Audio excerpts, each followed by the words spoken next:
Bill O'Reilly with us now. Bill, you and I think on Team Sanity here, we didn't think the Democrats were crazy enough to actually run Joe Biden, but it gets closer and closer, and it doesn't seem like any alternative is emerging. Do you think Biden is the guy now? And if not, when does the switch happen? Well, I think he's the guy unless something happens, and I do believe something will happen. But I don't know what it is, so it's very hard to quantify that. But let me go back to your first half hour. You wanted some lifeguards to call in. Well, you got one on the line right now. So okay, so let me dive in here then.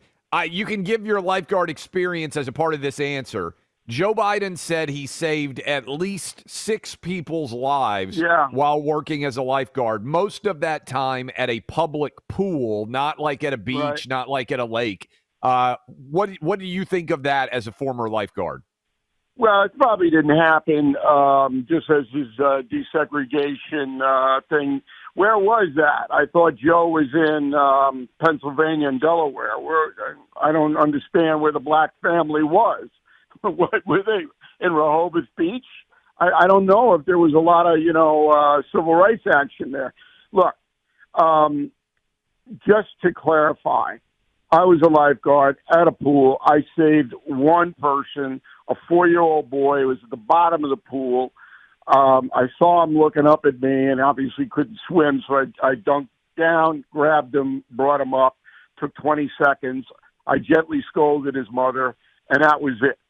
Okay? And I never saw a rescue at the pool, and it was packed back in the 1960s, believe me.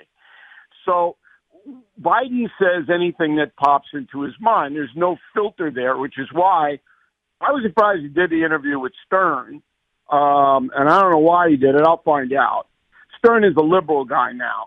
And I'm sure there were guidelines to the interview. You don't ask this or don't ask that. I'm sure that happened. But it was, Biden's been dodging the press so much so that the New York Times is in a war with the White House because Biden won't talk to anybody. Okay. So what does this mean? It means that Joe Biden is a narcissist. That's what it means, because narcissists, and they are increasing in the United States and all over the world, they cannot have a conversation without injecting themselves into it in a favorable light. So if you know somebody, there are 2 indicators for a narcissist. Number one, they will never admit a mistake. Hello, Joe Biden. Hello, Donald Trump. Okay? And number 2, you cannot have a conversation without them coming in and trying to one-up you or, bringing them into whatever it is. And that's Biden. Not unusual for a politician, by the way, but when you couple that with his obvious mental decline, you really have a mess on your hands mentally.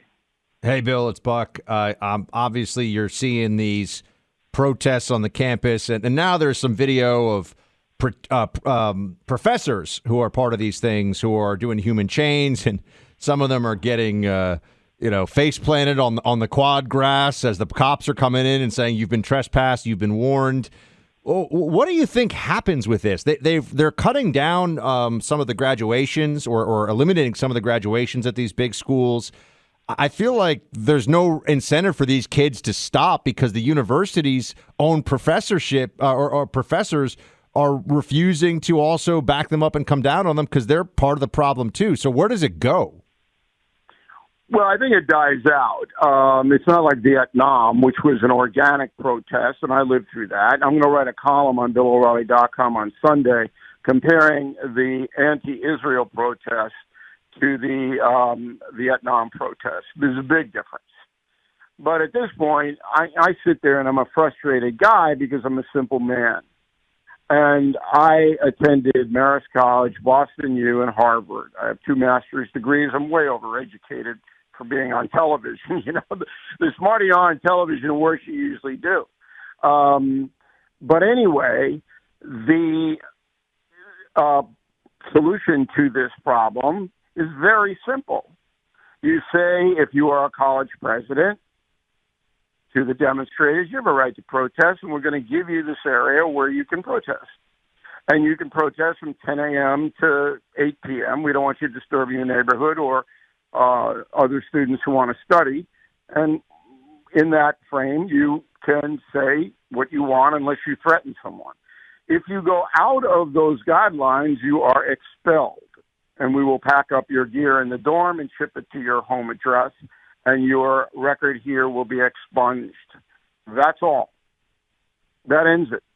And, University of Florida is doing that. I mean, Ben Sass deserves some credit. He's the president of that system. I don't know if you saw, Bill, they put out today, you're allowed to protest, you're allowed to share your thoughts, you're allowed to hold placards. All this other stuff, threatening people, camping in the quad, causing a disturbance, shutting down buildings, immediate suspension and removal and trespass from campus. Right. Is that hard? I mean, that should have been done day two. But the problem is that a lot of these schools are far-left institutions run by people who sympathize with the anti-Israel sentiment, and they allow all kinds of atrocities. What if you were a college student who wanted to protest against woke and DEI, and you ran amok on Columbia University campus and say, hey, this is a destructive thing, and I hate it, and this is anti-democracy, and it violates the Constitution? How long do you think you'd be there? All right, so we all know what this is, but I did not know about the University of Florida, but I'm just shocked that didn't happen on day two of this stuff. Why do these universities want to ruin their reputation forever? Columbia and Harvard and Penn, MIT, their reputations are so besmirched. I don't know if they're ever going to come back in our lifetime. That's how besmirched they are. And most students don't want any part of this. I got two in college. I got two. And they're not at woke universities, Salve Regina in Newport, Rhode Island, and St. John's in Queens. And there's none of that on either campus because it's not permitted. Simply not permitted. You're expelled if you violate the school rules. And so is that hard? No. Yeah. And then you add on all the police, and the police get hurt, and they're spit at and cursed at and all this stuff. And New York City arrests them, and then nothing happens. They get a ticket, and they don't even pay the ticket. They rip the ticket up in front of the cop. We're talking to Bill O'Reilly. Bill, also last time you were on, correct me if I'm wrong, I think you said you thought there was a good chance that Trump would look at Sarah Huckabee Sanders potentially as his vice president. We're coming up on, I think the expectation is sometime in July before the RNC, he'll make that pick. Do you still like Sarah Huckabee Sanders, or do you now look at it differently as May is close?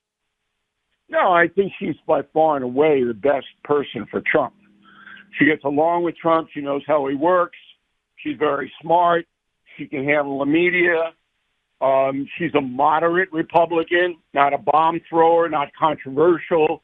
You're not going to have the National Enquirer trying to kill stories on her. I mean, what else do you want? If I'm Trump, that's my only selection because he needs to have a woman on the second.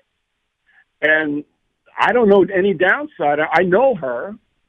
I know the family, Huckabee family. They're honest people. So why wouldn't you go that way? Bill, we have word that you are going to sell a few million more books, that the millions you've sold, you want to keep running up the scoreboard here. You got another one coming out, but I'm sure it's going to be a bestseller, Confronting the Presidents. What's this one on? Okay, so I'm sending you guys a galley in about 5 weeks. You'll see it. This is all 45 men, whether they hurt or helped the country. That's the litmus test of the book. Every single one of them. I don't rank them because that's trite. But I tell you what they did, how they did it, and every page you're going to go, holy you know what. Every page has research that you have never seen. The opening line of Confronting the Presidents out September 10th is George Washington is mad at his mother. Washington and his mom did not get along. He didn't even go to her funeral. Wow. I mean, no one knows that. And the genesis of it, and this is why it's such a fun book, it's a serious book, but it's fun to read because the genesis of it is that George, at age 12, when his father died, he was left all the lands that his father owned. And the wife, George's mother, got nothing. So she was dependent on George for money, and she felt that George was parsimonious and wrote letters to the local Virginia newspapers saying that she was starving to death and it was George's fault. Wow. Can you believe it? No. Must have been. That sounds pretty fascinating. It drove him nuts. It drove Washington crazy. And that's the kind of stuff every single one of these guys, where do you see the stuff we have on Lyndon Johnson? Oh, my God. So I'm the best-selling nonfiction author in the world. Did you know that? We did. Is that a Joe Biden claim, or is that a definite actual claim? It's like I gave you my lifeguard thing. That's straight down absolute fact. That's incredible. Yeah. It is. And when I was in third grade, the nun said, "Are you ever going to learn to read?" She's dead, but if she wasn't, I'd send her free copies of all my books. That's just called, when you're dealing with nuns or Jesuits, Bill, that's just motivation. So that's how they do it. Confronting the Presidents, coming out in September. Everyone get your copy, get your pre-orders in when you can. Go to BillO'Reilly.com for Bill's commentary. And Bill, always fun to have you, man. Thank you. Thanks for having me in, guys. Enjoyed it. Bill O'Reilly there talking about the history of the country. He's always got some good stories. Well, one history that we need to all make sure we're on top of is what happened on 9/11, and that is what Tunnel to Towers Foundation does. They not only help to tell the story of 9/11, they also now help America's heroes and the families out there that have been fighting the battle since 9/11. First responders who serve our communities and our country, service members as well. Those who die in the line of duty or are severely injured, or are veterans. Heroes like Buffalo firefighter Jason Arnott and his family. Arnott was killed while protecting his community, battling a warehouse fire.